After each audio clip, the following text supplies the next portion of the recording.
নমস্কাৰ বন্ধু বান্ধৱসকল, মহি এক্স ৱাই জি এডুকেশ্যন চেনেলটোলৈ সকলোকে স্বাগতম জনাইছোঁ।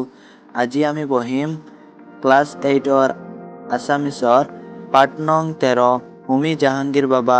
এই পাঠটোত ক্ৰিয়াকলাপৰ প্ৰশ্ন উত্তৰখিনিলৈ আলোচনা কৰিম। 1 নম্বৰ প্ৰশ্নটো হ'ল, পাঠটোত পঢ়ি প্ৰশ্নবোৰৰ চমু উত্তৰ দিয়া। ইয়াৰে 1 নম্বৰটো হ'ল, টোপনি পাতল ল'ৰাজনৰ নাম কি? ইয়াৰ উত্তৰটো হ'ব, টোপনি পাতল ল'ৰাজনৰ নাম হোমী জাহাংগীৰ বাবা। 2 নম্বৰ প্ৰশ্নটো হ'ল, ল'ৰাজনৰ টোপনি পাতল হোৱাৰ কাৰণ কি আছিল? ইয়াৰ উত্তৰটো হ'ব, ল'ৰাজনৰ টোপনি পাতল হোৱাৰ কাৰণ আছিল, ল'ৰাজনৰ অতিশয় তীক্ষ্ণ বুদ্ধি আছিল আৰু সেইবাবে তেওঁৰ মস্তিষ্কৰ অনবৰতেই চিন্তা শক্তিৰ প্ৰবাহ বৈ থাকিছিল। 6 নম্বৰ প্ৰশ্নটো হ'ল, চিকিৎসকক দেখুৱাই অনাৰ পাছত মাক দেউতাকে ল'ৰাজনৰ বাবে কেনে ব্যৱস্থা ল'লে? ইয়াৰ উত্তৰটো হ'ব, চিকিৎসকক দেখুৱাই অনাৰ পিছত মাক দেউতাকে ল'ৰাজনৰ মনোযোগ বিজ্ঞানৰ প্ৰতি আকৰ্ষিত কৰিবলৈ চেষ্টা কৰিলে। সেইবাবে তেওঁলোকে ঘৰতেই বিজ্ঞানৰ কিতাপ পত্ৰ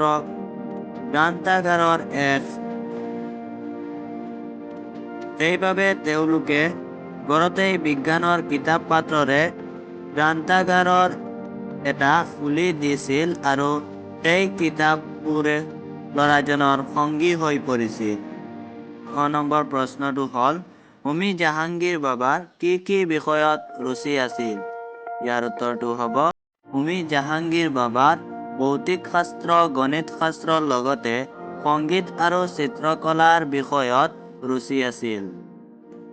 9 নম্বৰ প্ৰশ্নটো হ'ল, তেখেত লণ্ডনলৈ কিয় গৈছিল? ইয়াৰ উত্তৰটো হ'ব, তেখেত লণ্ডনলৈ ইঞ্জিনিয়াৰিং পঢ়িবলৈ গৈছিল। প্ৰথম 6 নম্বৰ উত্তৰটো হ'ল, দোৰাবাজী টাটা ট্ৰাষ্টৰ সহায়ত তেখেতে কি অনুষ্ঠান প্ৰতিষ্ঠা কৰে? ইয়াৰ উত্তৰটো হ'ব, দোৰাবাজী টাটা ট্ৰাষ্টৰ সহায়ত তেখেতে Tata institute of fundamental research প্ৰতিষ্ঠা কৰে। ইয়াৰ পিছত দ্বিতীয় 6 নম্বৰ প্ৰশ্নটো হ'ল, স্বাধীনতাৰ পাছত তেখেতে কি আয়োগৰ মুৰব্বী হিচাপে নিযুক্ত হৈছিল? ইয়াৰ উত্তৰটো হ'ব, স্বাধীনতাৰ পাছত তেখেতে পৰমাণু শক্তিৰ আয়োগৰ মুৰব্বী হিচাপে নিযুক্ত হৈছিল। বৰ্গীয় 2 নম্বৰ প্ৰশ্নটো হ'ল, তেখেতৰ প্ৰতি শ্ৰদ্ধা জনাই কি অনুষ্ঠান প্ৰতিষ্ঠা কৰা হৈছিল? ইয়াৰ উত্তৰটো হ'ব, তেখেতৰ প্ৰতি শ্ৰদ্ধা জনাই বাবা পাৰমাণৱিক গৱেষণা কেন্দ্ৰ প্ৰতিষ্ঠা কৰা হৈছিল। ইয়াৰ পিছত আহিল 2 নম্বৰ প্ৰশ্ন। 2 নম্বৰ প্ৰশ্নটোত কি কৈছে, লাহে লাহে কিতাপবোৰ ল'ৰাজনৰ সংগী হৈ পৰিছিল। ইয়াত ল'ৰাজন বুলি কাৰ কথা কোৱা হৈছে? কিতাপবোৰ কেনেকৈ তেখেতৰ সংগী হৈ পৰিছিল বুজাই লিখা। ইয়াৰ উত্তৰটো এনেকৈ লিখিব লাগিব, ইয়াত ল'ৰাজন বুলি হোমী জাহাংগীৰ বাবাৰ কথা কোৱা হৈছে। যেতিয়া টোপনি পাতল ল'ৰাজনক মাক দেউতাকে চিকিৎসকৰ ওচৰলৈ লৈ গৈছিল, তেতিয়া চিকিৎসকে তেওঁৰ মস্তিষ্ক অনবৰতেই চিন্তা শক্তিৰ প্ৰবাহ বৈ থকাৰ কথা কৈছে। এই কথা শুনি ল'ৰাজনৰ মাক দেউতাকে তেওঁক বিজ্ঞানৰ প্ৰতি আকৰ্ষিত কৰিবলৈ সিদ্ধান্ত ল'লে আৰু সেই অনুসৰি ঘৰতেই বিজ্ঞানৰ কিতাপ পত্ৰবোৰৰ দ্বাৰা এটা গ্ৰন্থাগাৰৰ সদৃশ সাজি দিলে। লাহে লাহে ল'ৰাজনে এই কিতাপবোৰ পঢ়ি ভাল পোৱা হ'ল আৰু কিতাপৰ মাজতেই সময় কটাব ল'লে। তেনেদৰে কিতাপবোৰ তেখেতৰ সংগী হৈ পৰিছিল। 3 নম্বৰ প্ৰশ্নটো হ'ল, হোমী জাহাংগীৰ বাবাৰ সপোন কি আছিল?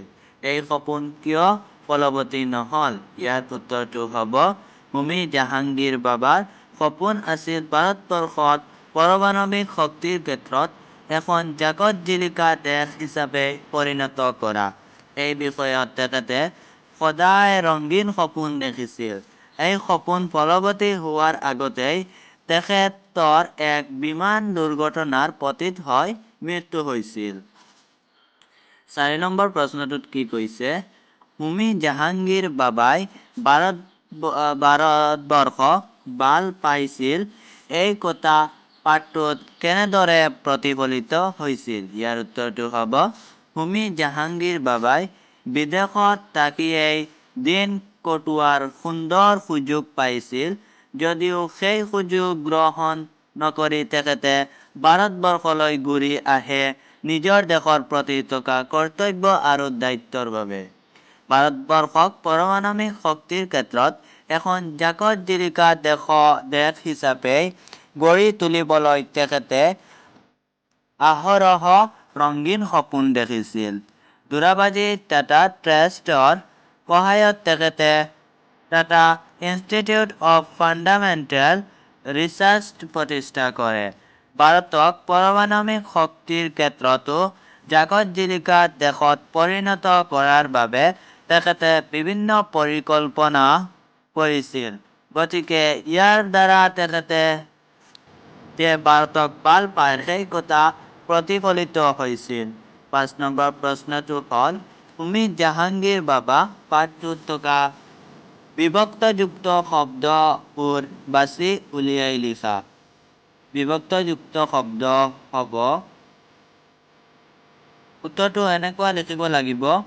হোমী জাহাংগীৰ বাবাৰ পাঠটোত বিভক্তিযুক্ত শব্দবোৰ হ'ল কালত, শিশুসকলৰ, বহুদিনলৈ, দেউতাকক, ল'ৰাজনৰ, চিকিৎসকৰ, বিজ্ঞানৰ, চিত্ৰাংকৰ, বিদেশত, দেশৰ, সহায়ত, গেলাৰীত,